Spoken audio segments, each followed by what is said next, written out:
Hey y'all, Credit Solutionist here from FixMyFICONow.com. Today we're going to be talking about how to apply for credit cards with little or no credit at all. If you're here on this channel, you probably are one of the 8 in 10 Americans that has score debilitating issues on your credit report with no idea how to fix them. So you need to get this game regularly. Go ahead and subscribe and also hit that notification bell for all. All right, let's go ahead and jump right on in. All right, the first thing you're going to do is you're not going to shoot in the dark with these applications. You are going to apply in one of two ways. You are going to apply with your bank or financial institution because they already know you and you have a relationship with them.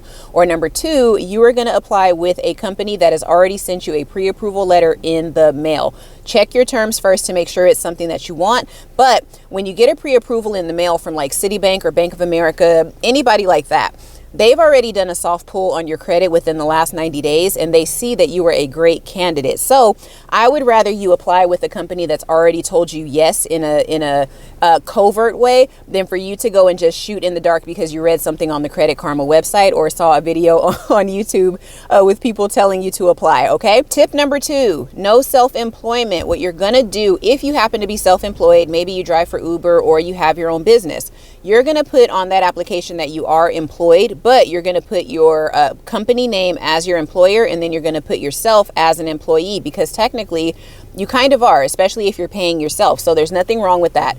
If you have a job, fantastic. Go ahead and put that information as you normally would.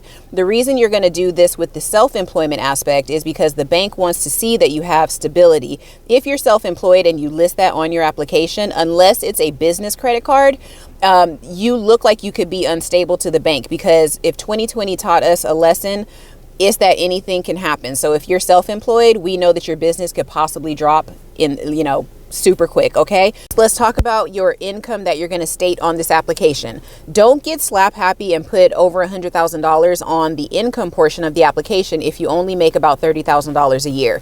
The reason being, if you have a lot of open balances on your credit report, the lender is going to see that, okay, if you have say $50,000 worth of debt and you make $100,000 a year, which is on your application, why can't you pay off this debt? They're going to know that there's some discrepancy there and that you're not telling the truth. Also, being in the $100,000 club on your application puts you in a different tax bracket. So they are probably going to ask you for backup documentation because they're about to loan you more money than they would if you said that you maybe earn $40,000 a year, right? So if you're going to put a stated income, I would make it under maybe like 80,000, something like that, because they're really not going to ask you for proof of that, but $100,000 or more. Be ready to provide your tax return and be ready to provide pay stubs or something to back up that income. Okay. All right. Now, remember how I said that credit card companies love stability. Residential history is important. Now, when you put an address on that application, make sure that that address matches the most recent address that is on your credit report. If it does not, the lender is going to ask you questions and they're going to ask you for a utility bill or something to back up what you're saying with that address. If they cannot associate you with the address that is on your credit report and the address that you're putting on the application, you have a problem. All right. So it's better to just do things above board and do it the right way because you look more stable, which means you are going to be more likely to get approved. All right. To piggyback off of the residential, if you rent, say you rent. Do not say that you own because guys, that's like public record. They can check and see if you're a homeowner or not. So just be upfront. If you live with a family member and you're paying them cash, it's okay to still say that you rent and be upfront about the amount that you pay that person. If you don't pay and say you live with your parents or a family member, that's okay too. But you need to put a rent amount because rent can kind of serve as a bit of maybe an installment note. It kind of looks like, and it looks like, again, you have that stability that the lender wants to see. Okay. So yeah, if you're renting, say that you're renting. You can fudge the numbers a little bit. Don't make it look like you're paying a super high amount of rent to make it look like you can pay your bills. All that looks like to a lender is that you pay way too much in rent and you're not going to be able to handle this credit card debt if they happen to give you that card. Make sense? Slow down on that application. All right. The last thing, know the application terms of the bank or the lender that you're going to be applying with.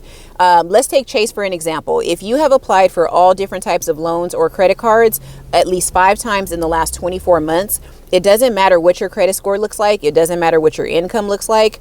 Chase is going to deny you regardless, okay? Because you have had 5 inquiries or more in the last 24 months. So it's very important that you know what the terms are of the bank or financial institution is that you're going to apply for. It's very important because you could totally waste a hard inquiry with a bank like Chase because you have already applied too many times previously. I hope that makes sense. All right. But yeah, check out the terms for whatever bank you're going to go with, and you could save yourself a lot of heartache and a lot of hard inquiries unnecessarily. All right, guys, I hope that you found this video helpful. As always, we're trying to bring you tips in 5 minutes or less on a weekly basis. Again, if you're one of the 8 in 10 Americans that has issues with your credit reports, you are in the right place. So go ahead and like, share, and subscribe, and I will see you guys on the next video. All right. If you want to talk to me one-on-one, book in the links below. Credit Solutionist out.